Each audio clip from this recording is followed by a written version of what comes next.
me introduce today's program with an observation. We're used to hearing about our need to change the world one life at a time. NGO campaigns broadcast pictures of a single mother. Doctors Without Borders make superhuman efforts to save a single life. And charities urge us to adopt a single child overseas and contribute to their health, education, and well-being. And while it is true that we can only change the world one person at a time, today we're going to investigate ways of changing lives at a greater pace and a greater scale than that to which development has traditionally been accustomed. India adds 1 million to its working population every month, and over 60 million Indian children are missing education. At the same time, 500 million low to middle income Indians will come online in the next 5 years, presenting a unique opportunity for development to be taken through technology. These are very large numbers, and today I will be joined by two development professionals who deal in those large types of numbers. And the first of them is Roopa Kudva, partner and managing director of Omidyar Network India. Roopa is responsible for the overall strategy, investments, operations, and portfolio development of Omidyar Network India. Prior to joining Omidyar, Roopa spent 23 years with CRISIL and was its managing director and chief executive officer from 2007, where she led CRISIL's transformation from being India's premier ratings agency into a diversified global analytical company. She's regularly identified as a prominent woman leader in corporate India, and she's the independent director, serves as an independent director on the boards of Infosys, Tata Aya Life Insurance Company, and Nestle India. I know that she is also a very proud member of the board of governors of the Indian Institute of Management, Ahmedabad. So welcome, Roopa. To kick things off, I was wondering, Omidyar Network India is a leading impact investor, which describes itself as investing in bold entrepreneurs who help to create a meaningful life for every Indian.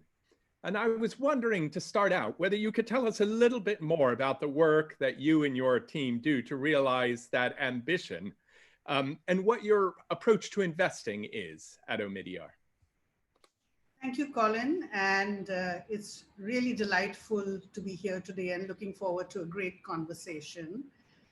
Yes, you're right. At Omidyar Network India, we describe our purpose as investing in bold entrepreneurs who help create a meaningful life for every Indian. What we do is we make equity investments in early stage enterprises, and we also provide grants to nonprofits. And all this work is across a range of sectors. Some of the sectors are more typical, like education and financial inclusion, for example, which a lot of people are familiar with. But we also work in some interesting white space areas like governance and citizen engagement or property rights, for example. You asked about our investing approach. I think there are 4 things that really stand out, and I'd like to call out about our investment approach. The first is what we call our dual checkbook model.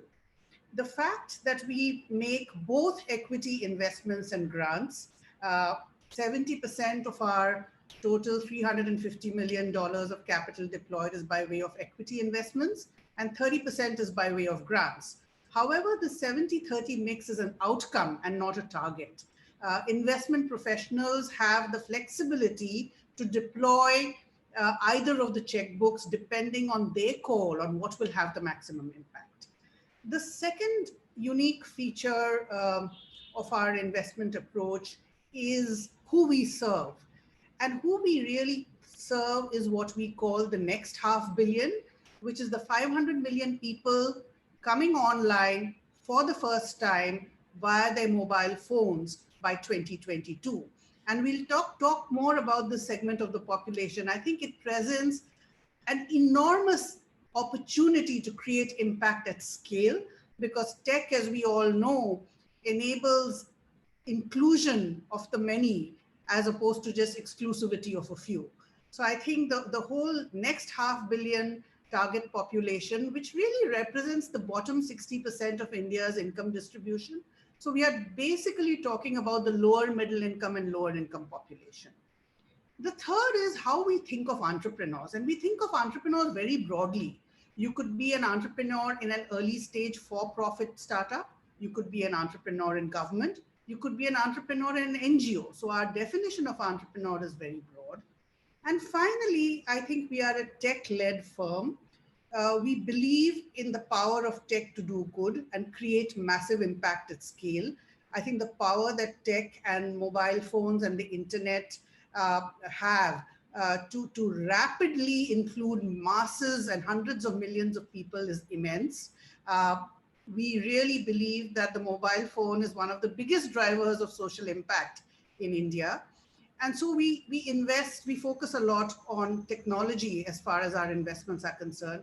Having said that, we also recognize that tech can be a source of harm and risk, as we are seeing in many ways today, which is why we equally focus on investing and supporting responsible tech initiatives. And these includes things like privacy, user control, data security. How can we make investments that help governments, that help consumers, that help businesses implement practices that protect users from the harms and risks that technology can create? Yeah. So we have a lot of impact investors, I'm sure, in the audience. And I think one question that I often hear is that when you're using technology in development, it's a little intermediated. And I wonder how you measure the impact that you have when often you're at one step removed through some of these technology solutions. Right. I think the whole question of measurement of impact has always been a vexatious question for the impact investing industry.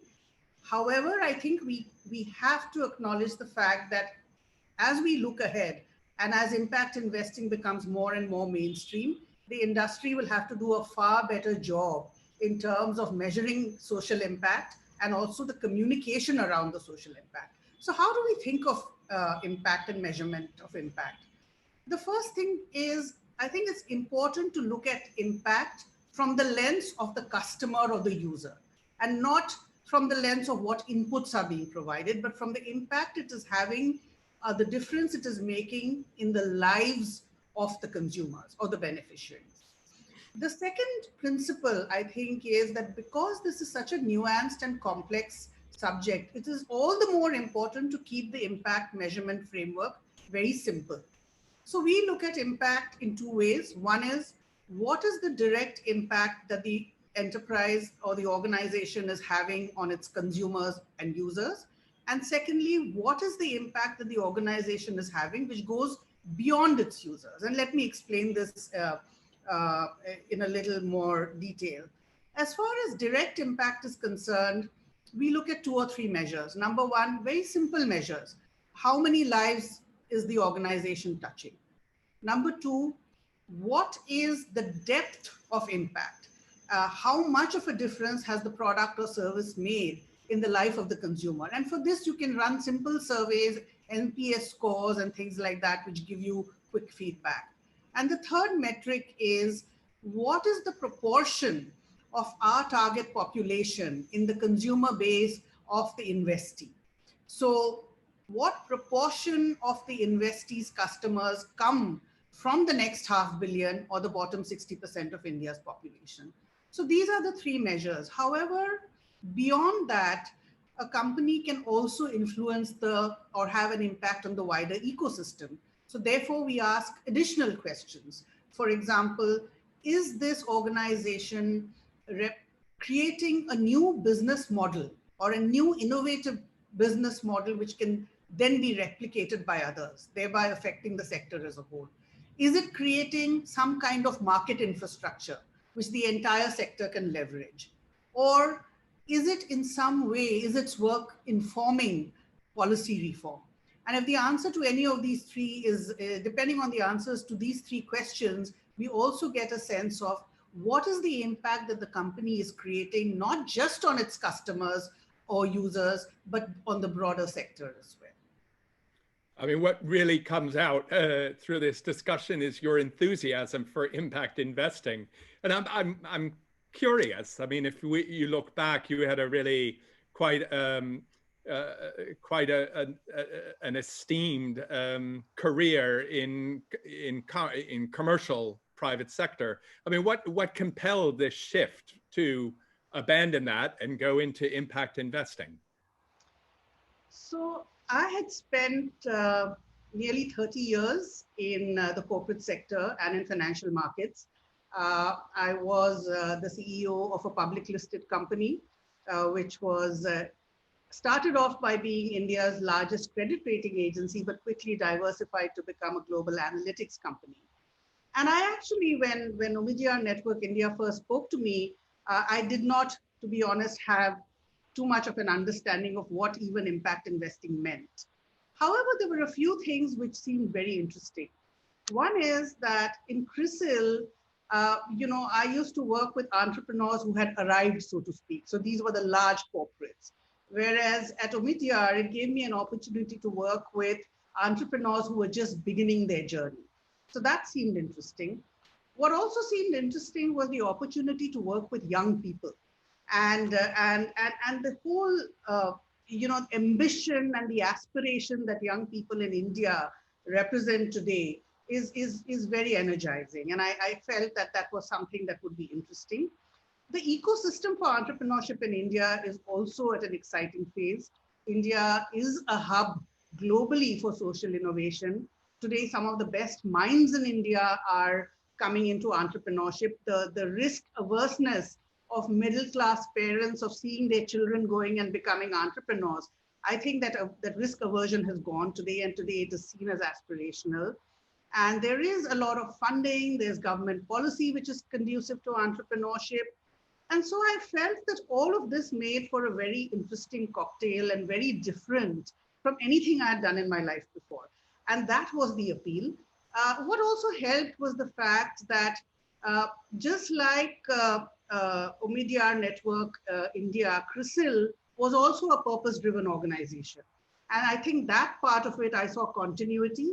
I saw continuity in many ways in terms of the fact that my work in my previous life spanned a range of sectors, and so did my work here. And I think that is what helped me make the decision to move. Well, let's pick up on that mission, because certainly you can't be criticized for not diving into the deep end of impact investing. I mean, the mission of Omidyar in India to aim for the next $500 million is extraordinarily ambitious. And I wonder, what does it take? I mean, how do you think about that scale of social change? That's a great question. And I think there are many ways to look at social change and many dimensions of social change. But let me just pick on two, which I think are typical to the way we think as a firm. Given the fact that we focus on the next $500 million, it is very important for us to have a very deep understanding of the next $500 million population and their digital journey. The next $500 million is very different from the first wave of internet users in India. They are very different in terms of their language skills, their income levels, their educational levels, their social and cultural context. And if you're designing businesses which improve their access and their affordability to a range of aspirational services, you have to keep the different context in mind. And let me give you a very simple example. All of us, when we go and shop on the internet, when we pick what we want to buy, we finally go to the checkout, and the checkout has a shopping cart symbol. The shopping cart symbol is actually a very Western concept of shopping, where you go to a supermarket, roll a trolley, pick things off the shelf, and go to the checkout counter. That is not the shopping experience of the bottom 60% of India's population. where their shopping experience, you walk to a store, stand behind the shelf, the shopkeeper or the kirana wala will take the goods off the shelf, show them to you and help you make your decision. So it's not that the next 500 million will not figure out what the shopping cart symbol means. But if you keep adding up each of these small things on the internet, suddenly the internet becomes very non-contextual and becomes very alien to their reality. So if you are building businesses for this segment of the population, you almost have to reimagine the internet for them. And that means understanding how do they come online. They first start with social and communication, then move on to more sophisticated uses like entertainment, and then go on to education, and then build confidence and trust to transact online and actually make payments online. There's a huge issue of getting women on the internet in India. There are a lot of social factors which make a lot of lower income people believe that bad things will happen to women if they go on the internet. So there are many barriers. So how do you understand the digital journey of the next 500 million, and how do you build businesses which incorporate tackling these barriers in their business models, I think is key to scale. The second aspect of scale, I think I love the way you opened this session, Colin, by saying you can have impact one person at a time, but how do you think of scale? And we believe that accelerating the development of an entire sector can impact far more many lives than any one company can. But how do you really accelerate the development of a sector? For that, you need several things to come together. One is you need innovative entrepreneurs, but you also need important sector infrastructure. You need infrastructure organizations, for example. It's not enough to just build edtech solutions. You also need teachers. So think of teachers as sector level infrastructure, for example. And therefore, we support an organization like Teach for India. And then thirdly, policy. How do you create a conducive policy environment that is supportive of entrepreneurship and actually brings other entrepreneurs in? And that is where the two checkbooks of making equity investments and grants helps, because you can make not just equity investments in innovative entrepreneurs, you can also support the building of infrastructure for the sector, and you can also support research and think tanks that can help in the development of policy that is favorable. So I think sector level change and a deep understanding of the next 500 million are very key to our thinking in building scale. So most of us, when we think about having to overcome a challenge like the next 500 million, would assume that we have to abandon thinking of individual people. But at the same time that you've got this ambitious target of 500 million, you also have an aim around inclusion. And you mentioned women, maybe we use that as an example. How do you focus on kind of bringing women into the equation while not abandoning this broad sense of scale? So I think inclusion is core, because our purpose is a meaningful life for every Indian. And when we talk about every Indian, where we are coming from is that we believe that India's growth and progress and development should benefit not just the people at the top of the pyramid, but should benefit people in the bottom 60% also. And about half of that population is women. So we think about including women in several different ways. First is women entrepreneurs. I think for an investment firm, I think to talk about supporting women entrepreneurs is something that you see happening, pretty much across the board today. But one of the things we realized when we dug into this a little more deeply is that across the world, the profile of firms or entrepreneurs that investors put their money in very often reflects the composition of the investing team. And that is why we decided to start with ourselves and really build an investment team which has a substantial representation of women. So today we have 30% of our investment team is women. So that's one way we think about it. The other way we think about it is what I talked about, the barriers. We invest in businesses which really help and encourage women to come online. And a very good example of that is two companies. One is Pratilipi and the other is Helofy. So Helofy is a social platform that really helps pregnant women and mothers of children up to 2 years old come online, form communities online, learn from each other in their parenting journey. So that's an interesting way to get women online. Pratilipi is a self-publishing platform. So it encourages women to come and write their stories on the platform, and 70% of its readers are also women. So invest in businesses which are designed to make women feel safe and experiment with the online world is the second way we think about it. And the third way we think about it is emphasizing the importance of inclusive business practices. I think it's not just enough to hire women and have them as part of the leadership team or have them as part of the larger organization. And diversity for diversity's sake never works. It becomes most effective only when the business practices inclusion in its day-to-day work. How do you make the voices of the women be heard, and how do you help the voices of the women form a part of decision making? So I think these are some of the things we think deeply about and try and emphasize and practice in our own work as well. So let me see maybe if I can introduce Srini into our discussion. If I can introduce Srini Nagarajan, who is the Managing Director and Head of Asia here at CDC. And under his leadership, CDC's made successful investments in India in financial services, healthcare, and renewable energy sectors, including the creation of CDC subsidiary Ayana Renewable Power, which is a big investor in clean power in India's poorest regions.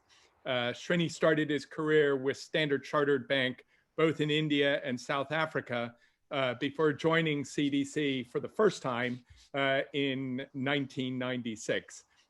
Welcome, Srini. It's great to have you as part of our discussion today. Thank you, Colin. It's fantastic to hear a formal introduction from you.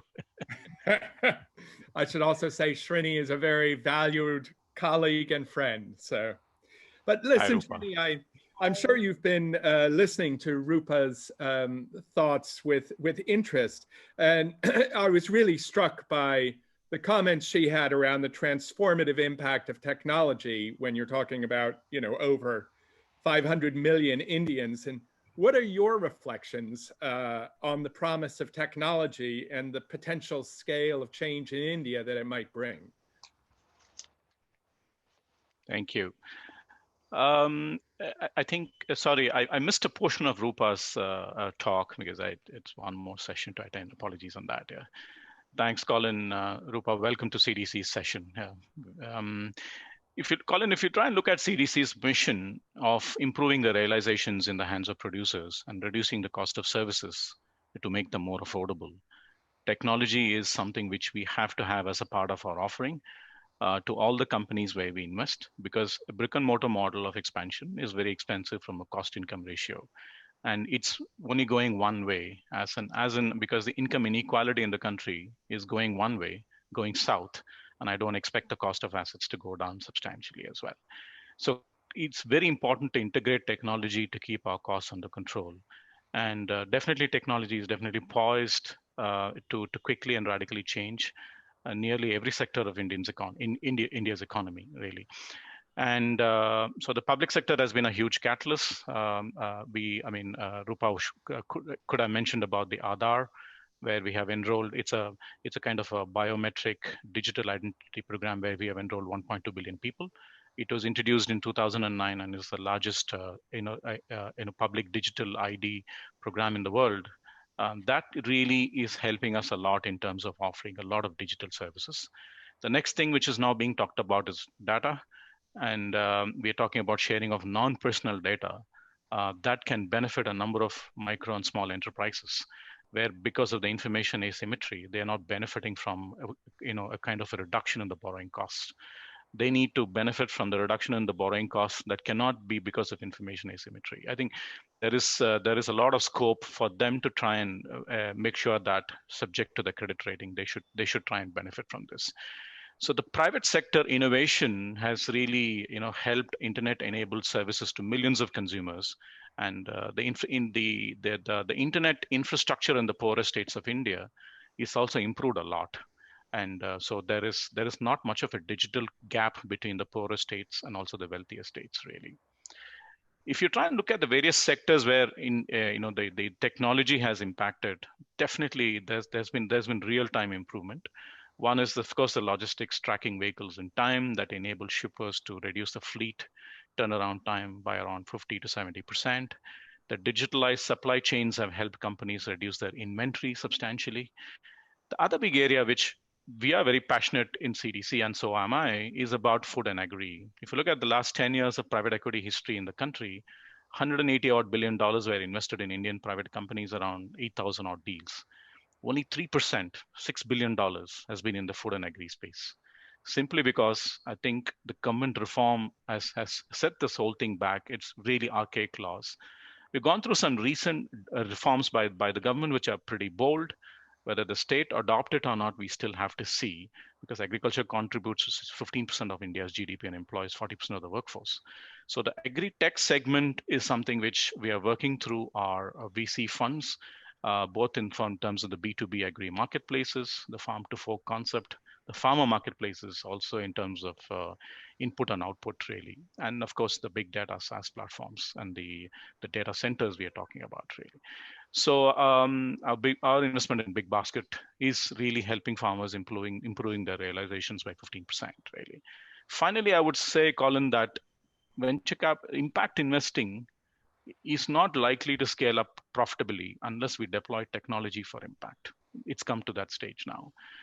As with venture capitalists in technology entrepreneurship, I would think that a cleverer deployment of technology in impact entrepreneurship will enable scale and also have much more investable social innovation models, really. So we have reached a point where impact investing needs the technology sector to achieve change at scale, and it can be done quickly as well. Let me pause there.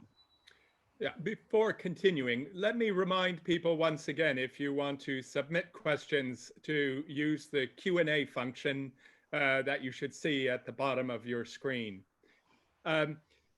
Srini, we've spoken a lot about India, and India has really defined itself by its use of technology for social change.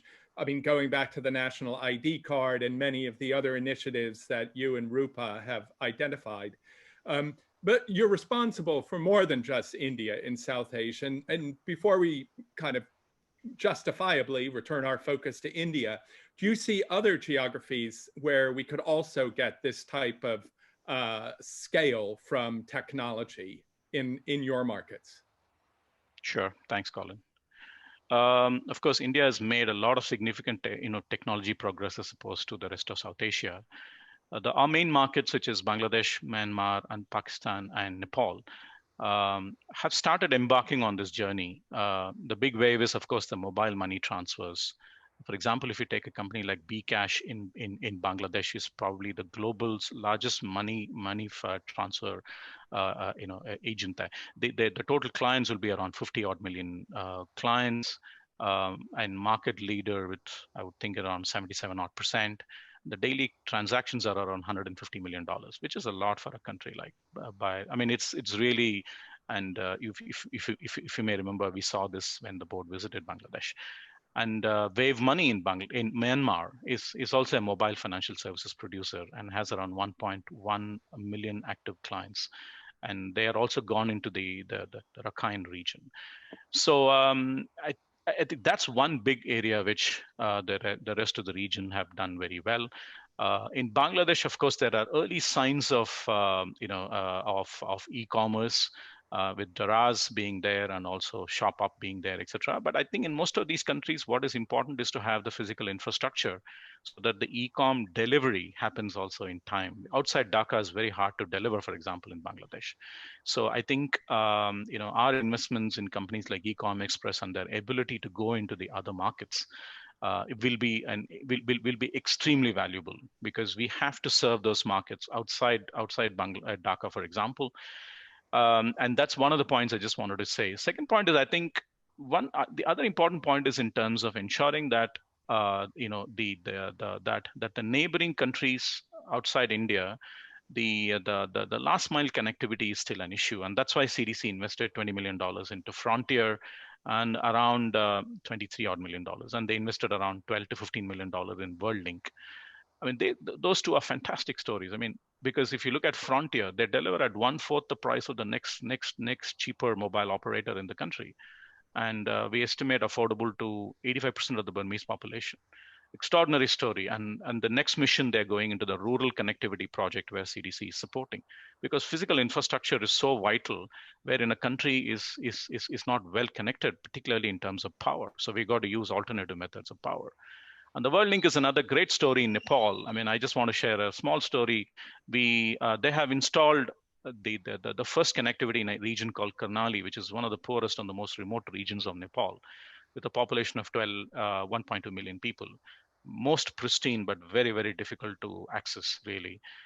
So the company has completed the first facility in Karnali, and where around 1,209 sites of 62 rural municipalities and 600 villages are connected now. Karnali grows one of the finest apples in Nepal. But if you go to Kathmandu, they import apples from China. They're not able to transport it. So as a very first stage, what we have done is to give connectivity, whether that's used for Facebook or commerce, the time will say, but hopefully they will definitely try and use it for commerce. So that's one of those, these kind of the development impact stories which you are able to come up with. So to provide reliable public digital infrastructure is very important. The last point I just want to say here is, you can never have a very vibrant environment on technology unless you're able to create the first level of entrepreneurship. So encouraging and supporting a number of VC funds across the region. It does exist in a very limited way. I mean, you'll be very surprised. Bangladesh and Pakistan has lesser number of VC funds than many countries in Africa, despite the enormous amount of talent, entrepreneurship in these countries, extremely comparable to any of the countries worldwide. So our endeavor is to start supporting a number of VC funds across, which is our next mission on the FCP, to make sure that we're able to stimulate a more vibrant environment and create this first generation entrepreneur, which will automatically stimulate the PE environment as well. I'll pause there, Colin.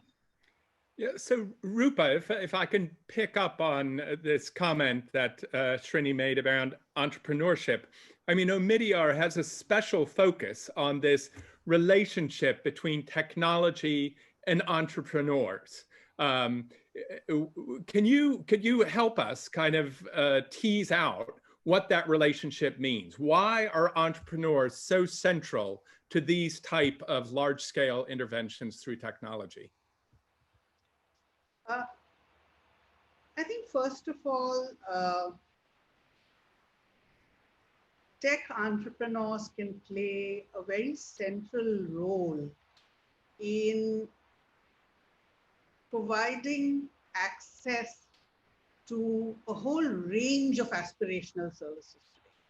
So with the mobile phone and access to the internet, cheap data costs, and things like the biometric identity Aadhaar that Srini talked about, all of a sudden, businesses and governments can easily reach populations that they couldn't do before, in a cost-effective manner. And what that means that you can develop a whole range of business models, from digital health to education technology businesses, to access to job platforms, to transportation. So a whole range of basic services opens up. So I think that is the first dimension. The second important layer, I think, is the whole layer of digital infrastructure, because digital infrastructure can form the backbone which leads to the development of entrepreneurship across a range of sectors. And we've done, therefore, a lot of work in this whole concept of having open digital infrastructure, which just has the platform at its core, but also looks at things like the governance around the platforms, and also how do you really get users to come and use the platform and get entrepreneurs to come and build off that platform. And the India stack is a great example of a platform which many entrepreneurs are leveraging. Similarly, we are talking about a health stack, we're talking about an agri stack in India. So the whole digital infrastructure play is also developing that whole ecosystem for tech entrepreneurs. And the third dimension of tech, I think, which entrepreneurs need to keep in mind and which we really care about, is the whole area of responsible tech. How do you use tech in a manner that leads to policies, practices, and behaviors that make the digital lives, today our digital lives are as important as our physical lives. So how do you ensure that you create a thriving digital society where issues like privacy, data security, user consent, user control, recourse in the case of harms, all of that is taken care of. The harms of tech are mitigated. I think you need to build that into entrepreneurial business models. You need to build that into public digital infrastructure. Otherwise, the online journey of the next 500 million, I think if that trust is not built up from the get-go, it will place limitations on growth at some point or the other because something will break. And therefore, the focus on responsible tech, I think, is equally important. Yeah.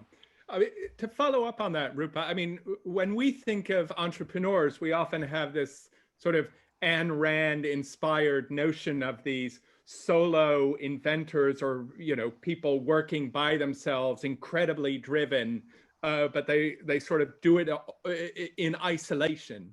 I mean, what is the role for a DFI or for Omidyar in promoting those kind of individuals, or is that a myth? I mean, can you create entrepreneurs at scale to deliver scale?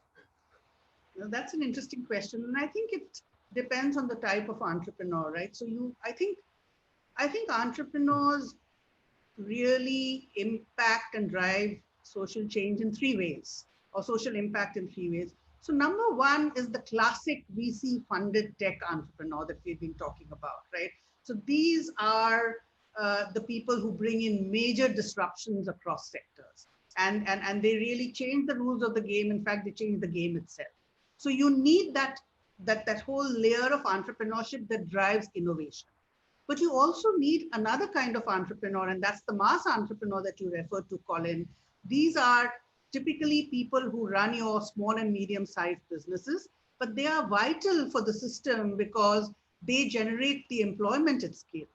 So a large part of employment generation across economies comes from these small and medium-sized businesses. And so there are many, many initiatives, including in India, to really, how do you embed the culture of building mass entrepreneurs, right? So I think that's the second type of entrepreneurship.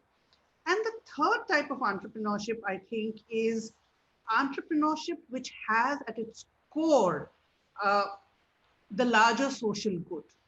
And we think that kind of entrepreneurship is vital and actually essential to tackling some of India's most difficult and wicked problems. And today you're seeing a whole range of purpose-driven entrepreneurs who are coming into the system, and they are the kind of entrepreneurs that we work with. So I think you will need a combination of these 3 different types of entrepreneurs to really drive social impact at scale. And Srini, if I can bring you into this, I mean, what do you see as the role of an organization like CDC in trying to promote entrepreneurship in our markets? Yeah, I think the most important thing is, so I mean, as you know, Colin, we work in 3 different ways. One is through our indirect structure and through our direct structure, which has got both debt and equity. Our ability to play across the capital spectrum makes us very special, and also our balance sheet nature of investing. We have the longer term vision of businesses. We can afford to take a longer term vision of businesses. We have no life constraints, etc. That's one big thing. So given our flexibility of capital, what is necessary here is basically, I think, we are looking at the entire innovation environment through the lens of venture capital funds, which we have supported. And I think what we definitely, I mean, we have now supported around 6 or 7 VC funds. And through them, we are trying to examine various businesses, and we take selective co-investment opportunities through them, really. So I think so the thing is, we have a luxury of looking at it through the funds and making our selection. Of course, the funds have to ultimately do well in this market. I mean, we will only do selective co-investments in areas where technology is fulfilling our purpose of development impact. Otherwise, it just doesn't serve the purpose. I mean, if they're going to sell a company if a company is developed for selling it to the alphabets of the world, presumably they may not fit our purpose. I don't want to generalize it, but by and large, really. As I said earlier, it has to definitely reduce the cost of services and improve the realizations, really. And that is exactly, those are the kind of entrepreneurs in our selective co-investment processes, which we will look at, where it helps us achieve our purposes, and where over a period of time we can help them scale through our differential capital, which we can bring in over time, either through debt or equity through mezzanine products. But ultimately, last point I just want to make here is, in the selection of entrepreneurs, it is not those fantastic presentations which matters to us. It is not the technology alone which matters to us. Technology is an enabler for an entrepreneur to deliver a goal. You can't put technology right ahead and say, I'm doing something different at technology. How do they use a technology enabled to try and deliver a goal? In our case, it's a social goal, is what I will look for in an entrepreneur. And I think the venture capital funds, of course, the VC funds are not all impact funds. They have a mixed bag, really. And we try and work through the VC funds as far as those areas which are able to fulfill our impact thesis. Yeah. So thanks, Srini, and thank you, Roopa. I think I'm going to now entertain some of the questions from our audience today. And the first question is to you, Roopa. You mentioned the importance to Omidyar to aim at your target population, sort of the next, bottom $500 million. But surely in some of the investments you make, only some of the impact or their commercial activity is in that bottom target population. So what percentage is good enough for you? What percentage of their activities has to be in that target population? That's a fantastic question, and I will address it in 2 ways. First of all, I think currently, if you look at our portfolio, about 35%, about a third of the customers of our investees, on an average, and they range from 10% all the way up to 90%, right, from the next $500 million. But on an average, I would say about 35% of the customers of our portfolio across 50 odd organizations come from the next $500 million. And our goal is that in 2 years' time, that number should go up to 50%. Because, you do need these mixed income models, right? The second thing, however, which is very important to point out is that, it has traditionally been believed that you cannot build large businesses catering to lower middle income and lower income population. And that myth, I think, is now slowly being broken. I'll give you 2 examples of large businesses that are being built catering to lower middle income population.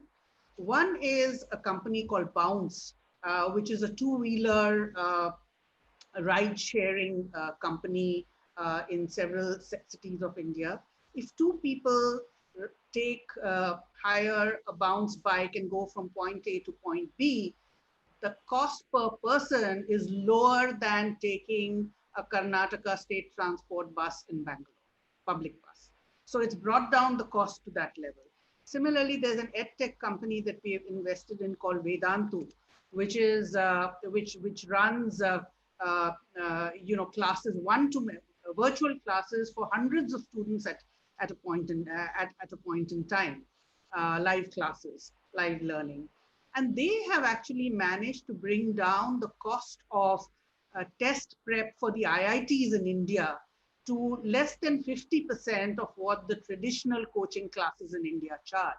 And they've had a very successful track record in terms of the results that their students are showing in terms of admission to the IITs, for example. So again, this is a great example of a business model which has brought down the cost significantly and is able to build a viable business catering to the lower middle income population. So I think you will see very rapid changes, and both these companies have done large fundraisers, recent have grown to become large companies, have reached significant valuations. Vedantu's recently raised $100 million round, for example, and I think they are showing the way in how large businesses can be built, predominantly catering to lower middle income populations. Okay, thank you, Roopa. The next question is for Srini. We've spoken quite a bit about organizations like Omidyar and DFIs like CDC, but what's the role that government can play in trying to affect technology and entrepreneurship and drive this large social change? I think one of the important points is to make sure that the government is able to share, data. The data is a very big thing in India. I mean, if you have access to data, you can reduce the cost of services. I think that's going a little bit back and forth in terms of course, it would require a joint parliamentary committee type discussion, both in terms of non-personal data and what aspects of personal data one can share. The other one is electronic medical records, which, if that is streamlined, coupled with the fact that if you look at the Indian artificial intelligence market, it's around $6.4 billion, going at a CAGR of around 30% per annum over a period of time. So most domestic firms and the AI startups are now scaling up to new technology solutions.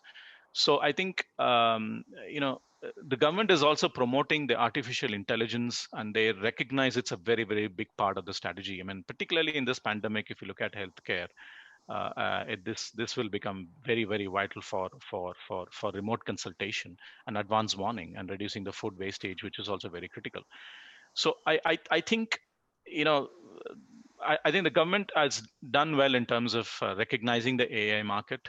The government has done well in terms of agri solutions, which can really lead to a lot more technology. But one of the things the government should not do is to bring in some caps on transactions, the UPI transactions. They have brought in some caps, which has, since those kind of, while it is the domestic clearing and the overall settlement process have significantly brought down the cost of a transaction to the end consumer. But in terms of the revenue sharing, if you bring in some caps, that is affecting the economics of various players. So those are the things the government should try and avoid doing it in a more ad hoc manner.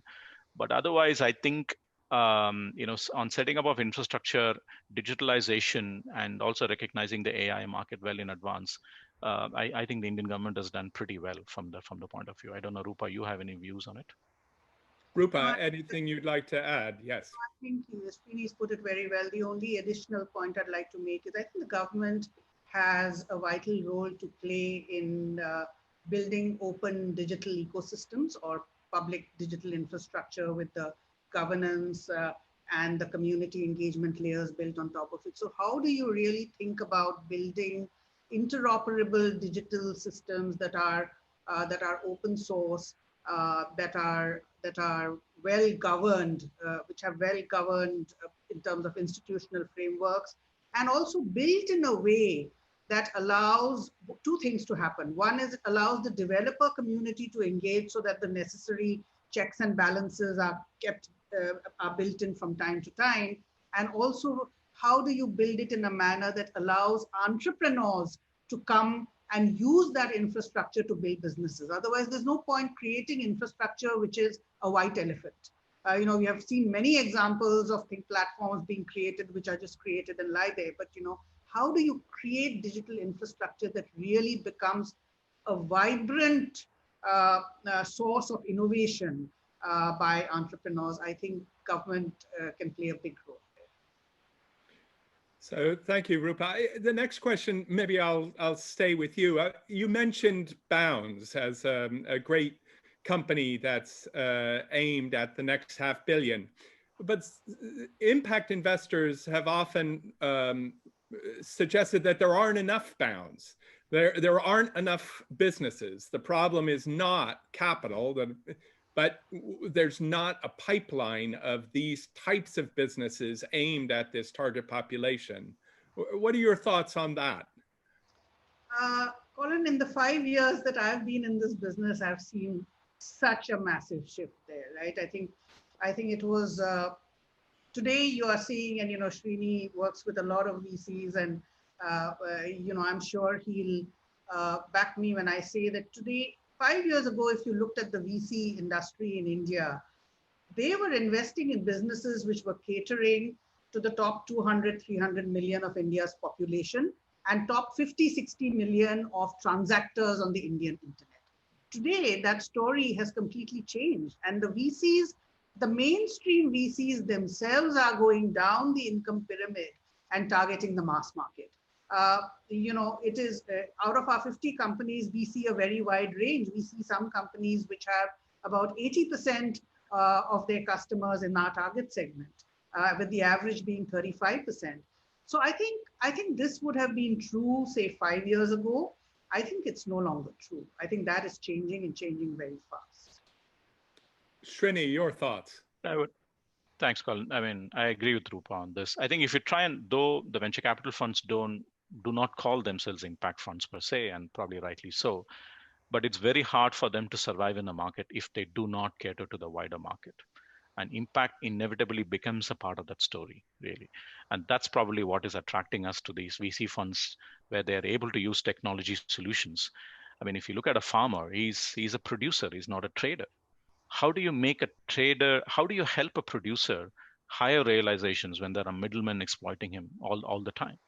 So if you look at it from that perspective, I think technology is playing a very big role, and the venture capital funds are definitely investing into all those markets which are having a much more wider reach. And there is no other way but, if you want to, I mean, successful VC investments have to look at India much more widely. I think that's the rule of the game. Yes, there are some businesses which become unicorns, which, like Vedantu, what Roopa talked about, where they're attracting a global blue-blooded private equity funds over a period of time. But I think there is, today's market, I think, VC funds have realized that they have to serve a wider market rather than staying with the niche. And that has been a significant shift, I agree with her, over the last 5 years. All right. Well, thank you very much. I'm afraid we're running out of time. There are quite a few questions here that we haven't had a chance to answer, but perhaps I will share those with the two of you, and maybe we can get some response after we wind things up today. But thank you very much, Srini. Thank you very much, Roopa, for joining us today.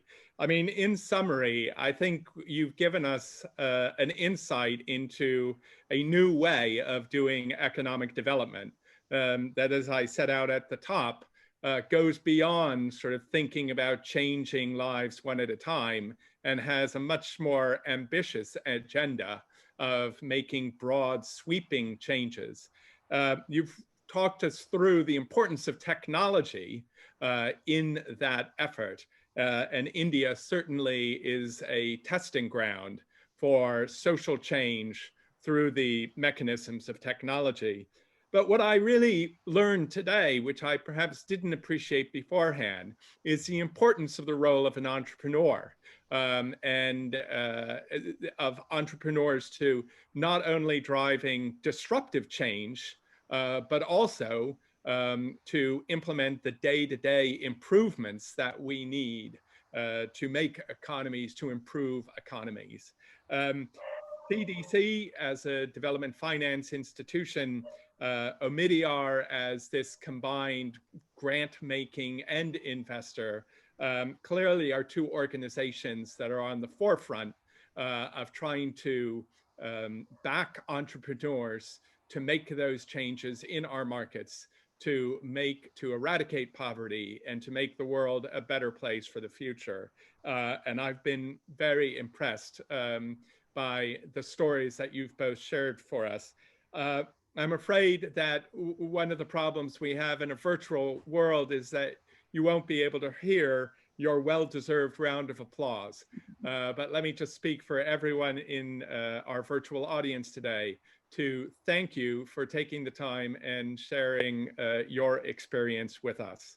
And thank you very much for the audience I think that will wind it up for today's Insight, but join us for further Insight programs in the future. Thank you, Srini. Thank you, Roopa. Thank you, all of the audience. Have a good day. Thank you, Colin. Thank Thank you, Srini. Colin. Well done to you. You compared it so well.